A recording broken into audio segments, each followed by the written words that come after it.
Adakah betul UMNO, BN atau Datuk Najib atau siapa sebenarnya dalang yang menjatuhkan PH ni? Kita kena tengok fakta. Saya dan Datuk Najib dan banyak ahli-ahli politik, especially dalam barisan nasional sekarang, bila kita berhujah kita pakai fakta lah. Kita pakai fakta. So fakta dia, kajian PH jatuh kerana Datuk Mahathir meletak jawatan. Itu betul. Sebab itu adalah critical point. Kalau Mahathir tidak letak jawatan, hari ini dia masih Perdana Menteri. Dan kalau kita agree dengan fakta tersebut, maka kita juga kena soal siapa yang menyebabkan Mahathir letak jawatan. Adakah UMNO boleh pengaruh Mahathir untuk letak jawatan? Atau Datuk Najib boleh pengaruh Dr. Mahathir untuk letak jawatan? Jawapannya tidak. Dr. Mahathir ni dia tak dengar cakap UMNO. Dia dengan UMNO ni dah putus dah. Dah putus. So takkan kita pula nak pujuk Dr. Mahathir untuk letak jawatan. So bukan kerja kita. Kalau kita lihat juga masa first time kita pergi menghadap Tuanku Agong, Tuan Agong di Istana Negara. Kita sebenarnya pergi itu untuk pembubaran parlimen. Kita pergi pembubaran parlimen. Tetapi lepas itu apa terjadi? Okey, Mahathir dia tidak dia tak jadi. Lepas tu dia serah pada Tan Sri Muhyiddin. Bila Tan Sri Muhyiddin masuk, okeylah sikit. Dan kenapa kita tidak setuju dengan Dr. Mahathir apabila kita pergi Agong tu, kenapa kita tak setuju dengan Dr. Mahathir? Sebab kita tahu dia nak bawa DAP masuk.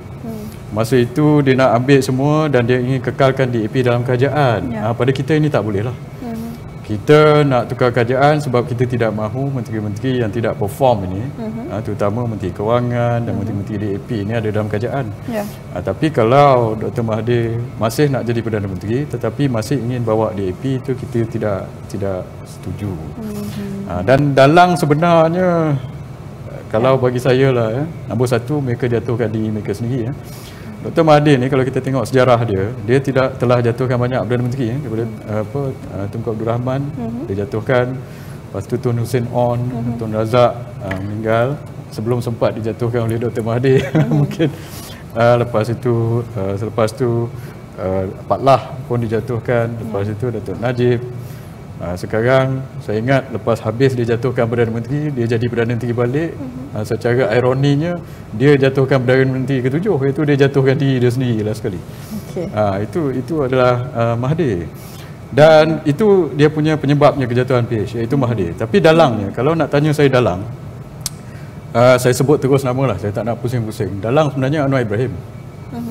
Kenapa saya cakap Anwar Ibrahim? Sebab dia yang desak. Walaupun di dalam media dan di luar sana dia tak nampak, tetapi kita tengok pergerakan Datuk Seri Anwar Ibrahim dalam berbulan-bulan sebelum kerajaan bertukar tangan, orang-orang dia dah bergerak dan sahabat-sahabat dia banyak membuat kenyataan di media untuk mendesak Dr. Mahathir buat untuk menyerahkan kuasa. Dan rakan-rakan kepada Datuk Seri Anwar, kalau kita dengar dalam audio itu macam Khalid Samad desak, dia nak juga tarikh tu. Ini sahabat Anwar Ibrahim desak Dr. Mahathir sampai Dr. Mahathir terpaksa letakkan jawatan. So dia lah dalangnya sebenarnya, iaitu Datuk Seri Anwar Ibrahim.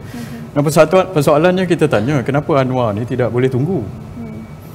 Kenapa Anwar tidak boleh sabar sikit untuk tunggu Dr. Mahathir secara sukarela meletakkan jawatan?